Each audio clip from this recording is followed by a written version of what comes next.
കേരളത്തിലുള്ള ഉന്നത സാങ്കേതിക വിദ്യാഭ്യാസ സ്ഥാപനങ്ങളേറെ ഗുണനിലവാരം കുറഞ്ഞതെന്ന് മുഖ്യമന്ത്രി ഉമ്മൻചാണ്ടി.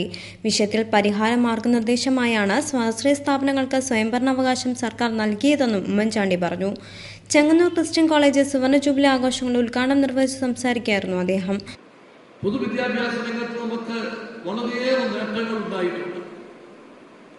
പക്ഷേ ഉന്നത സാങ്കേതിക വിദ്യാഭ്യാസ രംഗത്ത് ആ നിലവാരം പുലർത്താൻ നമുക്ക് സാധിച്ചിരുന്നില്ല. ഇന്ത്യയിലെ ഏറ്റവും മികച്ച കോളേജുകളുടെ ലിസ്റ്റ് എടുക്കുമ്പോൾ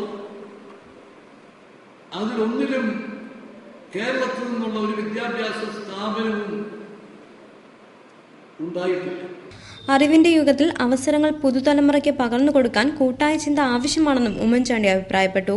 കോളേജ് മാനേജർ ഡോക്ടർ സക്കറിയ മാർ തിയോഫിലോത്ത് മെത്രാപ്പോലിത്ത അധ്യക്ഷത വഹിച്ച ചടങ്ങിൽ ഡോക്ടർ ജോസഫ് മാർ മെത്രാപ്പോലിത്ത ജൂബിലി പദ്ധതിയുടെ ഉദ്ഘാടനവും PC വിഷ്ണുനാഥ് MLA കാരുണ്യ പ്രവർത്തനങ്ങളുടെ ഉദ്ഘാടനവും നിർവഹിച്ചു.